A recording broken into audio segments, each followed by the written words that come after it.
Farm Talk on CFRU 93.3 FM.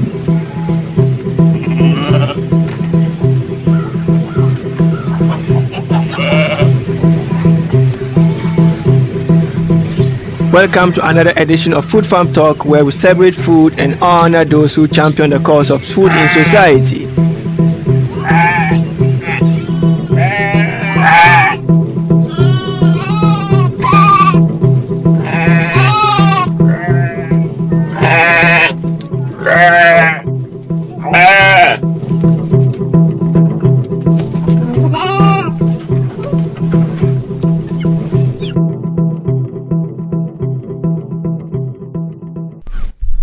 Hello, welcome to another episode of Food Farm Talk on CFRU 93.3 FM. I am your regular host, Abdurrahim Abdullah, and thank you very much for joining us for another exciting episode of Food Farm Talk, where we celebrate food and honor those who champion the cause of food in society. And as usual, today I'm here with a guest to talk about issues related to food and agriculture. And my guest today is Alan Abdul Kader, who is a student here at the University of Guelph. But beyond being a student, he has a lot of experience working in the agriculture industry, working with farmers of various forms. Without taking much from him, I will give him the opportunity to introduce himself. So Alan, can you tell us a little bit about yourself? So I'd like to thank you for having me. And so my name is Alan Abdul Kader. I just completed my third year at the University of Guelph, and this September I'll be entering my fourth year.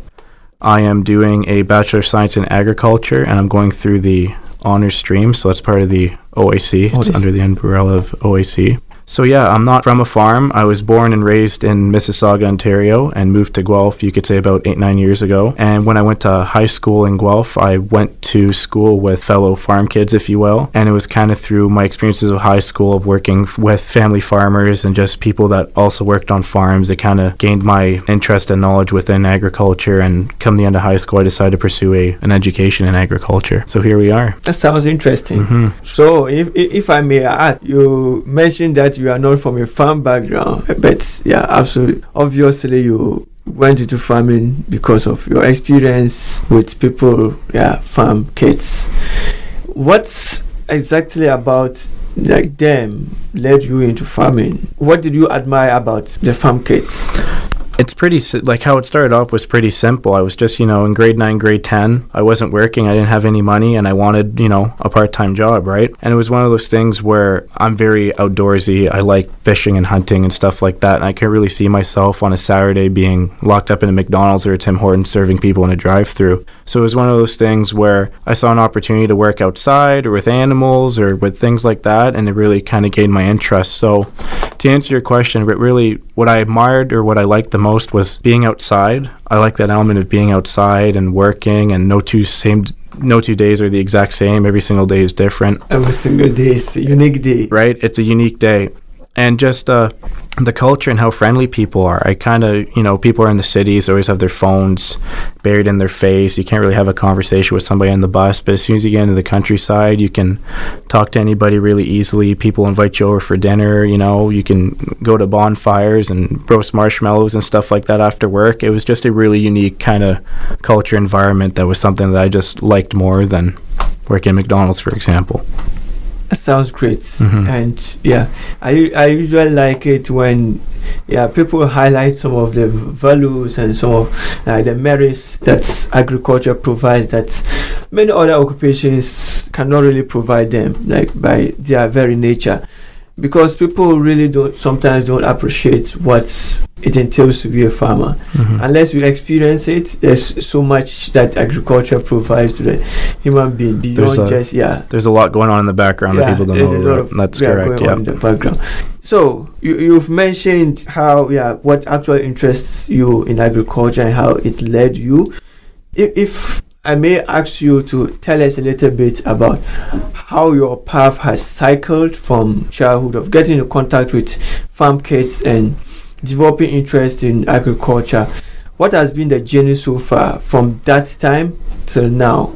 So my experience mainly when I was in high school and kind of towards the tail end of high school, it was more kind of animal related, right? So I would help dairy farmers do chores like within the barn and milking cows and things like that. I would work a lot with chickens and turkeys, collecting eggs and raising them when they're young all the way till they're at maturity to be shipped for meat and things like that. And I feel like between then and now, the biggest thing that's changed is kind of how more open-minded I am, because when I first came to Guelph, I really wanted like an animal-related job. But when I came here, I realized how diverse and how big, even somebody that was in agriculture didn't really understand how big agriculture was, right? So I come to Guelph, realize how large it is, and it's one of those things where within the last 3 or 4 years, my experience or kind of interest has shifted more towards crops, if you will, so kind of like more on the agronomic side of corns and beans and wheat and things like that. Sounds interesting. So right now you are a student here. Yeah, obviously. You mentioned that at the beginning. So you study agricultural science. It might look very obvious that maybe the interest you developed might have led you to choose agricultural science. But can you tell us a little bit about what exactly motivated you to follow that path of not just helping farmers on their farms, but also studying agriculture? So when I was back again in high school, I really wanted to be a doctor, but I understood quicker than other people that it's actually really hard to be a doctor.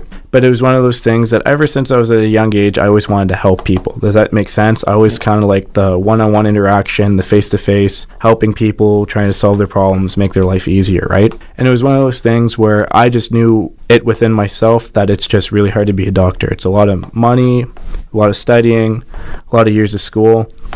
That really seemed to be my thing. And within agriculture, even though you may not be a farmer per se, there's so many other jobs out there where it's almost as if you are a doctor, right? So there's so many jobs in agriculture that you're helping a farmer with their problems, whether it's, physical, mental, economical, what's going on in their field, what's going on in their barn. There's so many other jobs that even though you might not have the DR in front of your name, you're performing a very similar task of being face to face with somebody and being a big part of their life and trying to help them accomplish their goals, right? So I think that's a great answer, because like I mentioned earlier, agriculture has a lot of values that are more of like parallels to many occupations as well, despite its unique values in giving you something that many occupations, like for example being out in nature and interacting with animals and being so close to the land, these are very important things that we miss, especially those of us who work in more urban areas, like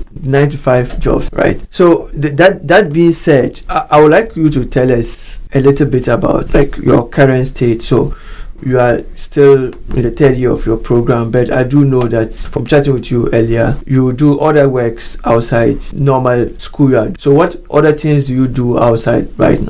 So we'll rewind to first year. At the end of first year, I picked up a research job within agriculture, and my main focus there was more on the crop protection side. So more looking at, things like fungicides and herbicides and how they help farmers and the impacts of when we don't use these products and cases where we don't need to use them and in cases where we do need to use them, right? So first year I took a research job there, and that's where I really learned a lot of my knowledge, and that's where I really became open-minded towards the industry and what goes on in the background, as we mentioned earlier. And then this summer and last summer, I took a job as a sales associate with a larger crop protection company, and it's pretty much you're not exactly a doctor, but it's more what I kind of said earlier, that one-on-one, a grower, a farmer has an issue, he calls you two, show up to the scene and you try to figure it out together. Diagnose the issue. Exactly. We're trying to problem solve, and we're trying to see what the best outcome is of whatever the situation is, right? And it's one of those things where I don't know what the situation is until my phone rings and check it out and then see where we can go from there. Okay. So I'm just going to draw you back a little bit, then we'll come back to your current work. So you as you worked with farm children and kind of developed the interest through that. How different has it been embedding yourself in the farm community? And I know that might have been prior to that, at a very young age, that you were not really in farming. But what difference do you see from yourself right now working in agriculture, and even possibly people who are not working in agriculture? if you cannot recall back to a very young age, but you can recall, like in comparison to others that you interact with who are currently. Yeah. People are kind in agriculture. There's this, common misconception or stereotype that farmers are dumb and silly and they don't know what's going on, and they have this like redneck persona, if you will. When I'd say it's probably the opposite. Some of the nicest kids in high school that I ever encountered, some of the, people that never bullied you or picked on you or anything like that, were just so happen to be kids from rural areas and kids that just came from farms, right? So I think the biggest thing with me is that it's just a culture change. People are just way more friendlier, way more open. As I said, they invite you over for dinner. They let you stay over a night or two if you need to. Compared to some other industries, it's, Monday to Friday, 9 to 5, and you never see that person after work. You never see them before work. Compared to agriculture, it's more like the job never stops, right? This isn't a 9 to 5 Monday to Friday. This is a 365 anytime, any day. You're bumping into these people, and it's a small world too. Yes. So it's going to be one of those things with when I graduate with my class, it's very likely that somebody in that class will be my boss, or I will be somebody's boss, right? Yeah. Or somebody will be a customer of mine, or I will be a customer of theirs. So it's another thing too, where people are kind, and it's a very, very small world, very interconnected.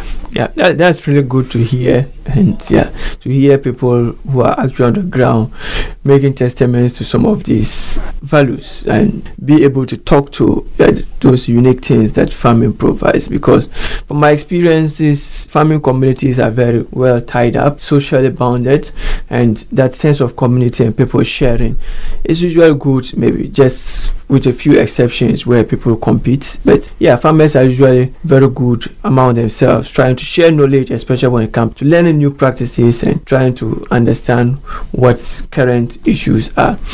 And talking about issues makes me to think about you have some of the things that we currently face right now. You've been in the field for some time, and I'm definitely sure you might. There are just so many issues that are all over the place that you've come in contact with. What are some of the issues that are more or less like closer to your heart or closer to your work that you think need more attention?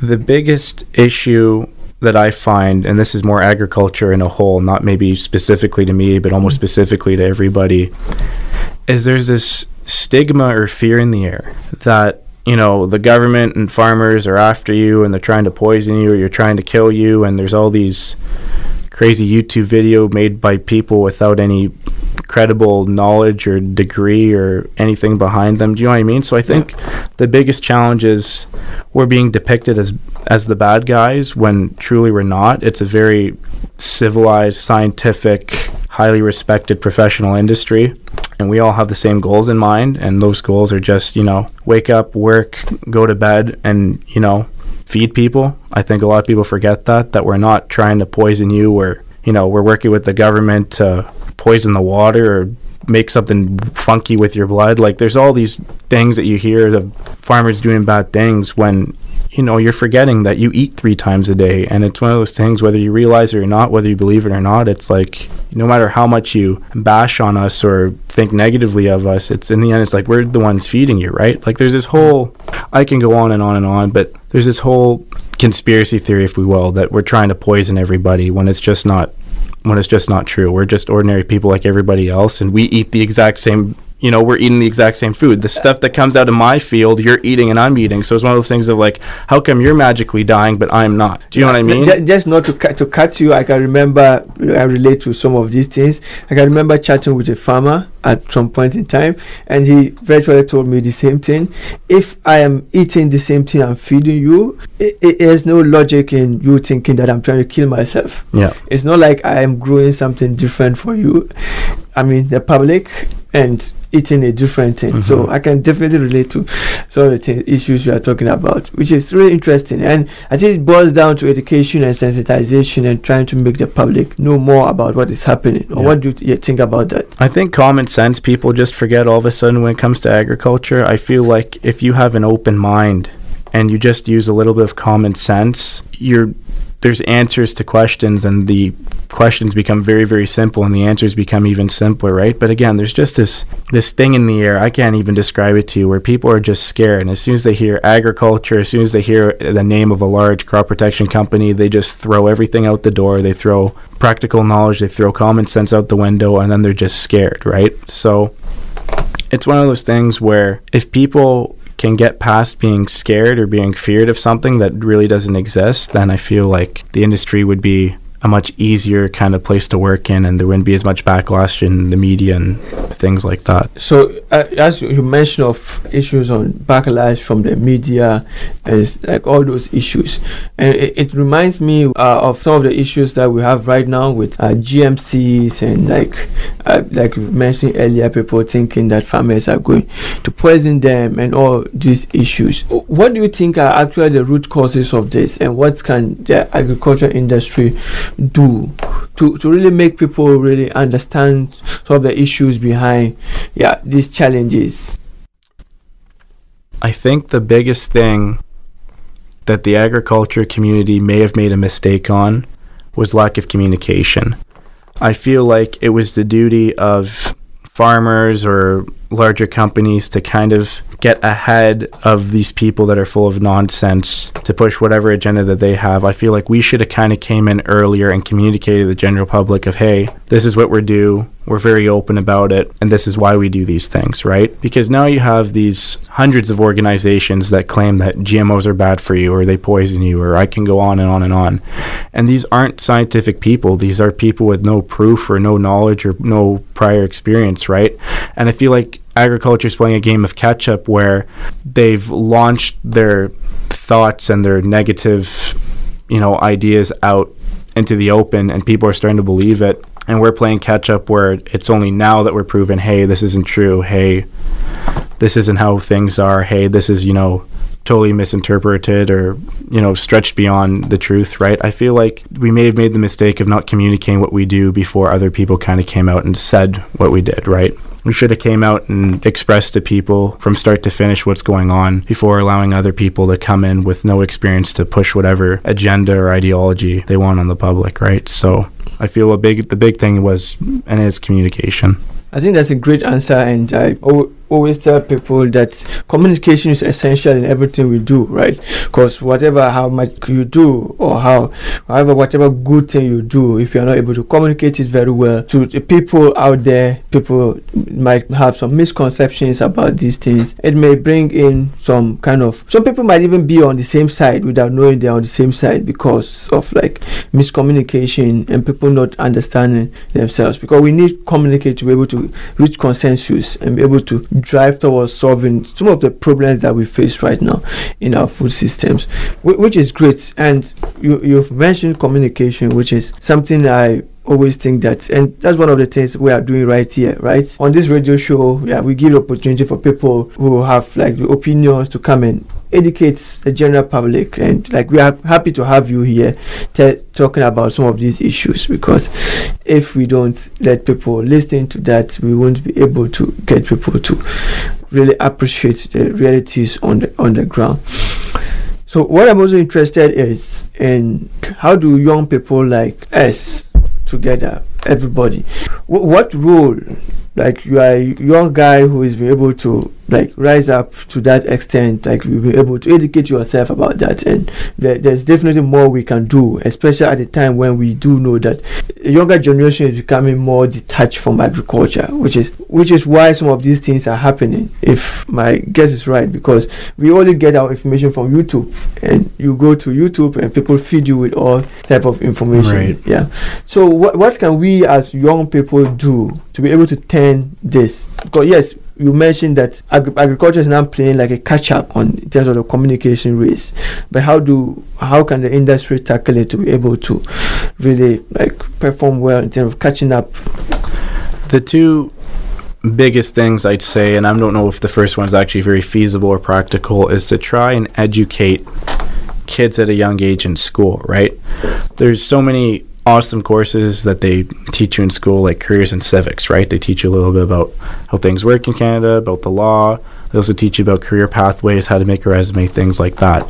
There's a stat, and I'm not sure the exact numbers. I'm not sure this exact source, so don't quote me on this. But like some odd years ago, let's say maybe, 50 years ago, 60 years ago, almost 50% of the people in Canada were somehow or another working with food or agriculture. Absolutely. Right? Yeah. So I would definitely will try to collaborate with you on that, because I did my master's thesis trying to understand the demographic decline in Canadian agriculture. So right. I absolutely. What's the number now? Like less than 1%? Yeah, it's less than 1%. So you have 99% of almost 40 million people that have no idea or some idea of how their food or agriculture works, right? That's a problem. That's, a recipe for disaster. And this is why these things are happening, right? So it's one of those things where 50, 60 years ago, people weren't scared or worried about where their food came from, is because they went to work and they knew exactly how their food came from, right? Now today, when less than 1% of 40 million people know what's going on, there's room for fear to kind of sneak in, right? And it's one of those things, is like fear is a great marketing tool, because it's very easy to scare somebody than to make somebody believe you, right? There's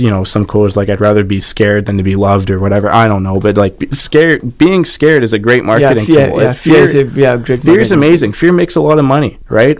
And it's one of those things where when you have less than 1% of the population in tuned with what's going on in the background, there's something going on there. So it's one of those things, if they can teach it at a young age to school systems, that'd be great.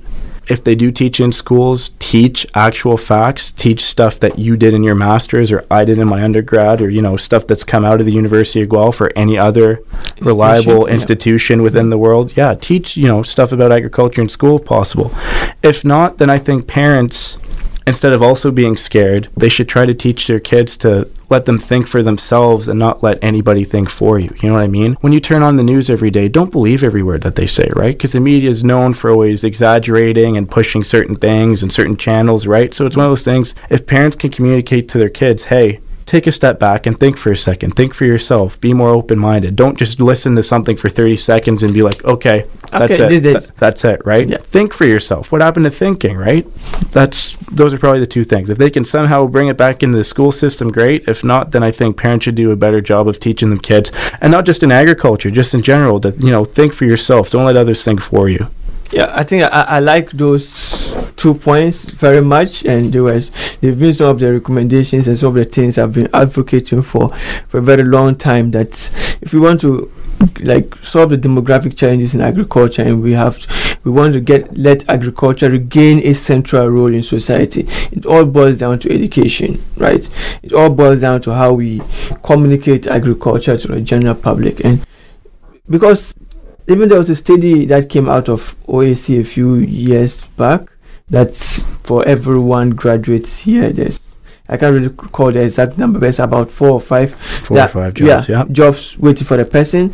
And there are so many opportunities in agriculture that people are not even aware of, which is kind of baffling, right? Because the people are complaining of not getting enough jobs, but there are jobs elsewhere. There's just so much opportunity that people can tap out from agriculture that we are not really being able to do so, at least not to this good satisfaction right now.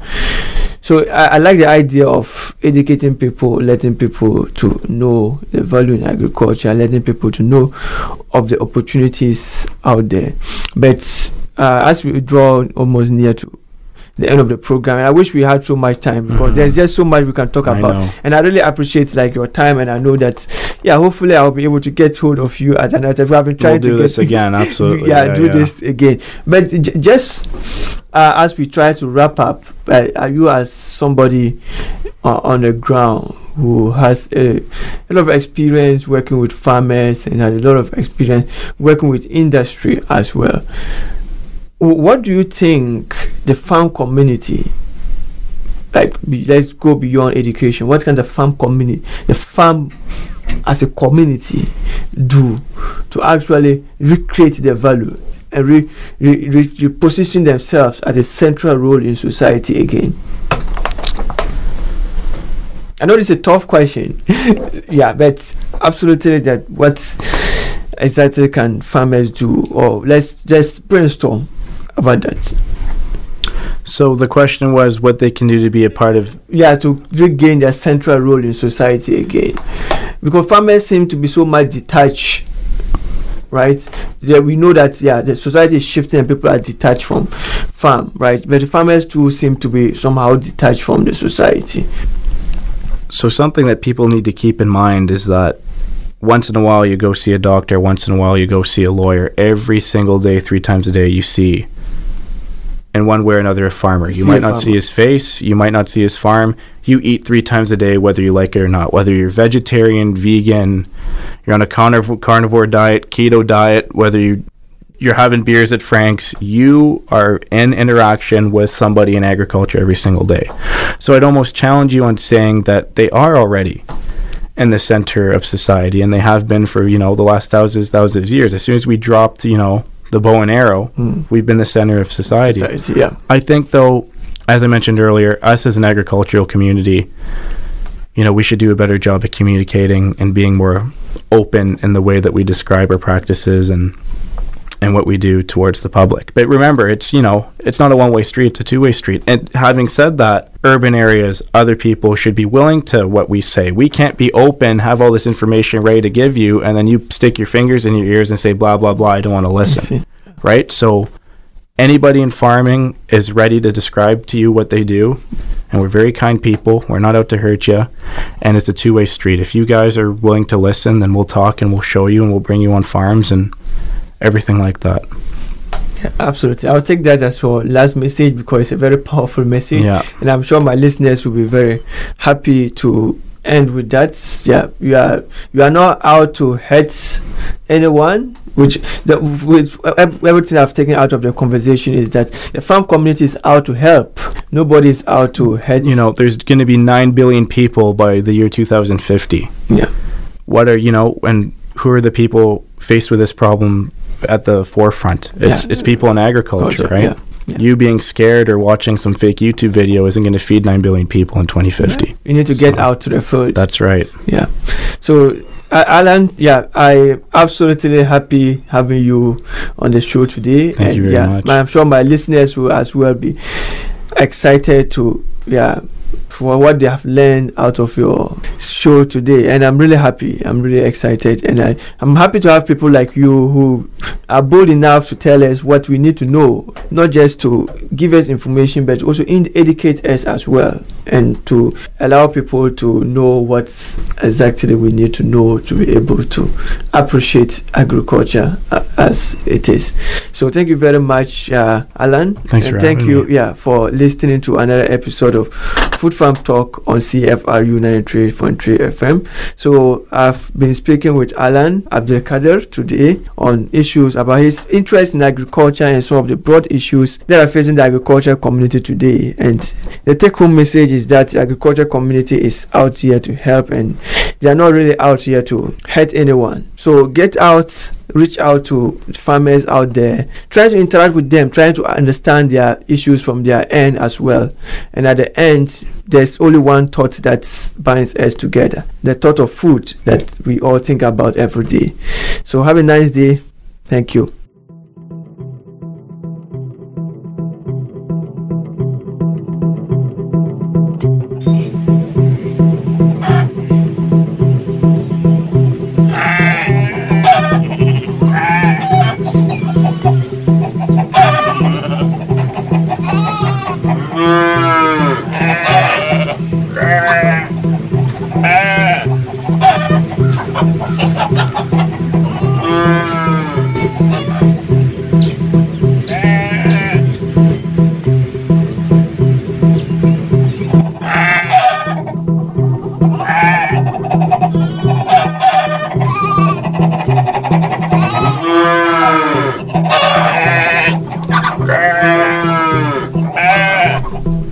Thank you for listening to Food Farm Talk. See you next week for another exciting edition.